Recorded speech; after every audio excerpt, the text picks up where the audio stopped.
चाहत दिखी तो उसने चाहत से पूछा, अनन्या कहाँ है? उसका ब्लड प्रेशर बढ़ गया था, वो बेहोश हो गई है, चाहत ने कहा और ड्राइवर सीट की तरफ बढ़ते हुए बोली, मुझे उसे हॉस्पिटल लेकर जाना पड़ेगा। इतने में अभिनव ने उसे रोका और कहा, तुम इनके साथ घर जाओ, मैं उसे हॉस्पिटल ले जाऊंगा।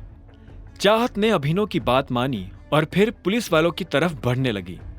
जो कुछ भी हुआ उसके बारे में चाहत ने पुलिस को स्टेटमेंट दिया और फिर उन्हीं के साथ घर जाने के लिए रवाना हो गई। इधर अभिनव भी अनन्या को हॉस्पिटल ले जाने के लिए निकल पड़ा था। इस बीच अभिनव ने राजीव और शर्मिला को भी फोन कर वो सब बता दिया जो अभी हुआ था। कुछ देर के बाद अभिनव अनन्या को लेकर हॉस्पिटल पहुंच चुका था। उसने उसे भर्ती करवा दिया था। इस बीच पुलिस भी अनन्या से मिलने और उसका बयान लेने के लिए वहां पहुंच गई थी। अभिनव अनन्या के प्राइवेट रूम के बाहर बैठा दरवाजे की तरफ देख रहा था।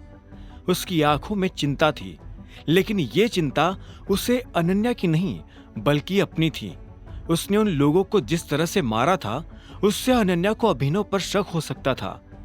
ऐसे में वो भगवान से यही दुआ कर रहा था कि किसी तरह से अनन्या ने वो सब ना देखा हो जो अभिनव ने उन लड़कों के साथ किया था। जब अनन्या को होश आया तो डॉक्टर ने नर्स से कहा कि वो अभिनव को अंदर बुलवा ले, लेकिन अनन्या ने साफ मना कर दिया था। वो अभिनव से नहीं मिलना चाहती थी। इस बीच शर्मिला और राजीव भी हॉस्पिटल पहुंच चुके थे। जब वो दोनों अनन्या से मिलने के लिए उसके प्राइवेट रूम में दाखिल हो रहे थे तब अभिनव भी उनके पीछे अंदर चला आया था। जब वो तीनों अंदर पहुंचे तो उन्होंने देखा कि अनन्या रो रही थी। उसने रोते हुए कहा, मैं बहुत डर गई थी। मुझे लगा कि अब तो मैं गई। उन लोगों को देखकर ऐसा लग रहा था कि वो मुझे किडनैप करके ही रहेंगे, लेकिन वो तो अच्छा हुआ कि चाहत वहां थी। जैसे एक आदमी ने मुझे हाथ लगाने की कोशिश की तो इतने में चाहत ने उस आदमी के पेट में लात मार दी। जब अनन्या ने उसकी जगह चाहत का नाम लिया तो अभिनव को अच्छा लगा। वो समझ गया था कि अनन्या उस घमासान लड़ाई को देखने से पहले ही बेहोश हो गई थी। वो घबराहट में ये भी भूल गई थी कि उन लोगों को चाहत ने मारा था या अभिनव ने। अनन्या ने आगे कहा, मुझे नहीं पता उन लोगों ने हमें क्यों रोका। वो कह रहे थे कि कोई प्रिंस नाम का आदमी मर गया है, लेकिन मैं सच में किसी प्रिंस को नहीं जानती हूँ। वो कह रहे थे कि वो प्रिंस की मौत का बदला पूरे गुड़गांव से लेंगे। अभिनव अब तक समझ चुका था कि प्रिंस कौन है। ये वही आदमी था जो उस दिन जॉनी को मार रहा था। एक सेकेंड, तुम कह रही हो कि जब ईशान ने तुम्हारे ऊपर हमला किया तब अभिनव तुम्हारे साथ था, वो क्या कर रहा था?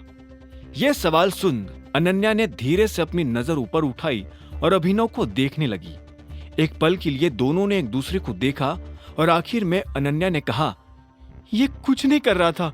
मुझे पुलिस ने बताया कि जब हमारे साथ ये सब हो रहा था तब ये गाड़ी के पीछे छुपा हुआ था। यह सुनते ही अभिनव का मुंह खुला का खुला रह गया था।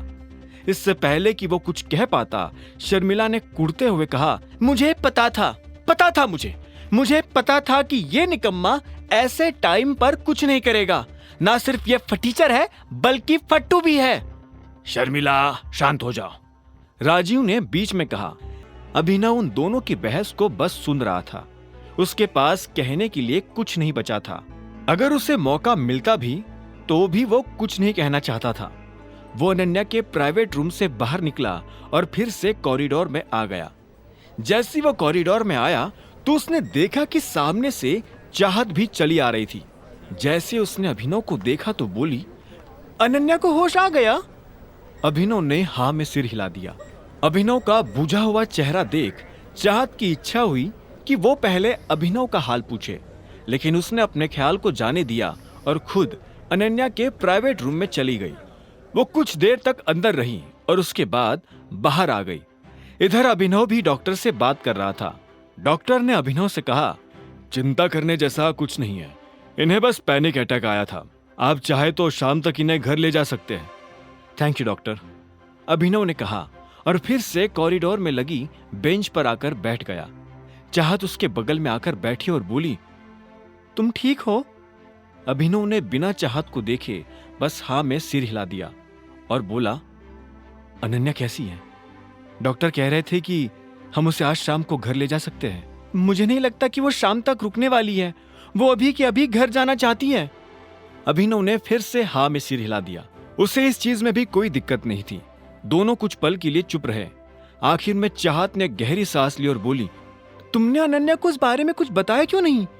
यह सुनते ही अभिनव को झटका लगा। उसने चाहत को देखा और बोला, किस बारे में? आगे की कहानी जानने के लिए देखें अगला एपिसोड सिर्फ पॉकेट एफएम के यूट्यूब चैनल पर, और द रिटर्न ऑफ टाइगर के सारे एपिसोड्स को सुनने के लिए डिस्क्रिप्शन में दी लिंक से डाउनलोड करें पॉकेट एफएम ऐप।